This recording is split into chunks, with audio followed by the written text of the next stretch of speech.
मनोज जरांगे पाटील यांच्या उपस्थितीत आज बीड म्हणजे मराठा आरक्षणासंदर्भात जनजागृती शांतता रॅली पार पडणार आहे आणि मनोज जरांगे पाटील यांचा आता जे आहे ते बीडच्या विषयावरती आगमन झालेले आहे। तत्पूर्वी छत्रपती शिवाजी महाराज पुतळा परिसरामध्ये जे आहेत ते सकल मराठा समाज जे आहे ते जमाला सुरुवात झालेली आहे।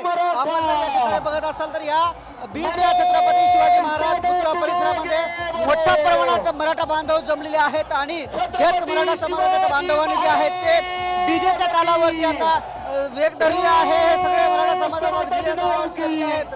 तर आपण दुसरीकडे पाहायला गेलं तर मनोज जरांगे पाटील यांच्यावर पुष्पवृष्टी करण्यासाठी जे आहेत ते या ठिकाणी झेंडूचे फुलं दाखल झालेले आहेत आणि या झेंडूच्या फुलाची पाकळ्या काढण्याचं काम जे आहे ते मराठा बांधव मराठा स्वयंसेवक या ठिकाणी करत आहेत। मोठ्या प्रमाणात झेंडूचे फुलं या ठिकाणी आणण्यात आलेली आहेत आणि त्याच्या पाकळ्या काढण्याचं काम जे आहे ते आता याच स्वयंसेवकाकडून केल्या जात आहेत।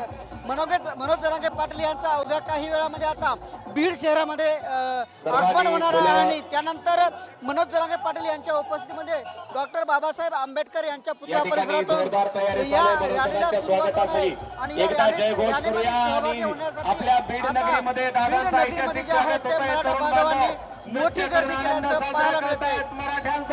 अभिजित पिसे सह रमेश जगताप, मराठी।